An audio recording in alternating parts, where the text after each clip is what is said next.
Hey guys, welcome back to ChessWithNaman. Today we're gonna be going through another game replay, which this game I played today. I played this game today just like 5 minutes ago, and it was a pretty easy game. Yeah, obviously against Magnus 8. Yep. So Magnus 8. I played white. He played black. E4, E5. You could also play the Sicilian, but he chose to play E4, E5.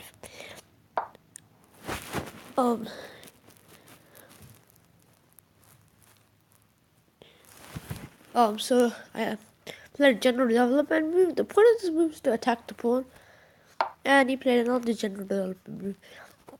Spanish game by me.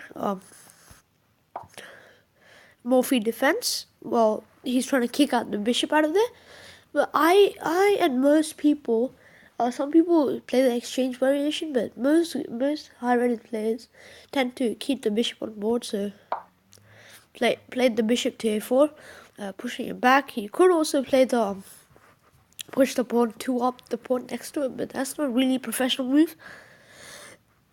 So he goes with the Berlin defense. So I push my queen pawn, defending this pawn and also opening up my bishop's diagonal for the pinning the horse to the queen. I can't do that on next move. He plays this move. Yeah, no, it's not a great move, but it's a good move, I think. And I push my bishop back, eyeing the f7 pawn square. So now the Spanish game of exchange is changed into like sort of an Italian game, and he plays the Italian game for himself. And now what I do is pin his knight to the queen. Not gonna try exchanging this love, but later on maybe. And he leaves his queen and play knight. He plays his knight forward. The idea behind this is it's if I don't take his queen and just stay the same. Well, I took his queen. Yes, I did take his queen. The idea behind this move is on the next move he could fork with my queen and my rook, but it's not as much gaining material. But later on he would gain the 3 points that my bishop took with. So bishop plus rook, 8 points, almost my queen. But I don't think that's a good sacrifice. He takes, and I obviously move my queen.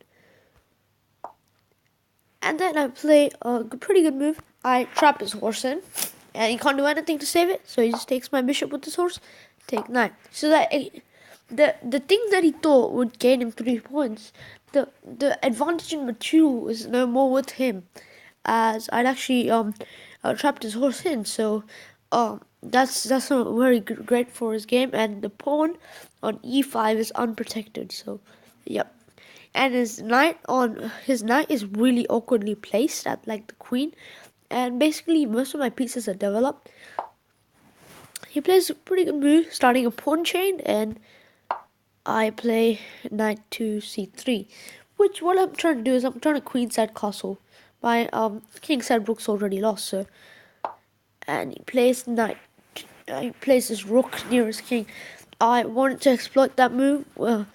And try attacking along the bishop's diagonal, so I could threaten the rooks. And I basically did what I meant. I tried attacking the bishop, and he defended with the pawn. I wanted to trade it off because it's developed. That was one of his only developed pieces, and then I queenside.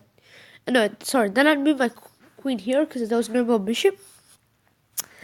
What my ideas behind this was there's an undefended pawn, and it puts my queen in a more influential square, where it can attack the rooks. And he defends the pawn with the knight. A very good move, but it blocks one of the. If he wants to fianchetto his bishop at the stage, it blocks the long diagonal. So it's a good move, yeah. That was a good move, and that pawn chain defends the pawn on e5. So. Then I queenside castle. This is a bit of an aggressive move, as I want my rook on a later on semi-open file, and I want to make that file open later on. So whatever I can do to make that file open, I will. And he pushes his bishop forward. Yeah, I didn't understand the concept behind this move really, but yeah. After that, I pushed my pawn forward. The idea was to trade off my pawns to get my bishop more centralized, controlling more squares, and later on I could use the rook to attack a diagonal that the bishop is covering. And he declines. And I take, because I need the exchange, and he takes with the pawn. He doesn't want to get his bishop into trouble, and I push with my rook on this later on semi-open file. He plays rook forward. The idea behind this move, guys, is there is a point. After that, I pushed, but there is a point on that move. It attacks my b2 pawn. I mean a2 pawn. Sorry, it attacks my a2 pawn. And once the bishop goes out, yeah, the bishop's like disabled, because on the next couple of moves, exchange over my bishop, because then after that takes and takes. We need to understand one thing. Okay, so that was for the semi-open file. So after that, he pushes king forward, obviously to let his rooks connect more. And I pushed my horse to here. Pushes king forward. And I push my rook forward. This is what he exploited, and he pushed his rook straight away. And I had to move my king or something to defend that square at that stage. Because if we look at this position, he could go one down and skewer my queen. He could skewer my queen out. So I pushed my rook back, and he cancelled his plan. And it guarded the undefended pawn again. Pushed my horse. Pushed his rook. He wanted to trade off the rooks. So I did. Trading off the rooks would not be the best move, but I guess he needed the slight advantage. But we have a queen and rook, and he has a rook and we have a queen and a knight, and he has a rook and a knight. Anything could happen. This game's a kind of an intense game. Not, there are better fights than this, but I think this game was more of an even side at the start, where he didn't make the best moves really. Okay, and he pushes knight for knight today. He needs to get it more centralized, and the idea is he's gonna start giving checks to the king. That's what I'm thinking of. He's gonna start giving checks to the king and throw potential forks at us. So I move my king back. I don't want to get checked by him. Pushes the rook back.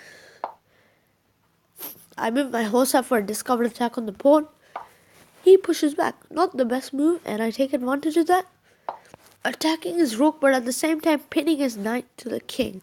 So this is a permanent pin, guys. He cannot move it. He cannot sacrifice his queen like he did earlier on in the game. Push to play pressure on the knight, but the pawn's protecting it, obviously. Take. Not a very good move, I say. On the pawn push, he didn't have much moves. So I guess it permits. And he tried taking the pawn on this one, because one of these he tried taking the pawn on G2 because it's unprotected. So, and then I pushed it forward. Gives me an advantage too later on for promotion. And also protecting my knight. So pushes back. Check. And pushes back. Obviously for my unprotected knight. And I take. He wants to exchange, and I'm like, okay, let me exchange this off. And now his pawn is pinned. Yep. So that will later on obstruct him. So pawn push, check. He's pinned my thing to the queen, and I respond to that. Trying to make my king more active, but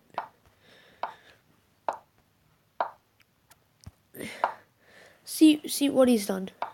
So now what he's trying to do is basically trying to defend the back rank, pushing my pawns. Okay, so the idea behind this move is he wants to skewer my queen out again, so that would give him a bit of an advantage. Obviously, I had promoted material, but he'd be able to skewer my queen out successfully. So that's why I moved my king, and he pushed forward, defending the back rank again. Pushed forward, had to go out of the back rank, and promoted pawn to queen. Good game by me, and He's gonna skewer the queen now, obviously. Push, takes. I actually wanted this move because another pawn could be as well as develop back to queen. I take his pawn. He has no other moves. Pushes, take with my queen, check. And he pushes back, obviously, and then I promote this pawn to queen. And now I need to be very careful here not to give any stalemate, so I push back so that later on I can start the staircase mate. Pushes forward, back, and staircase mate is in action, guys. And I won this game, guys. Hopefully you liked the video against me and Carlsen. I'm still practicing against a 9-year-old. He's pretty good. I need to get into touch. And 10-year-old too. So guys, hopefully you liked the video, and thank you for watching. Bye.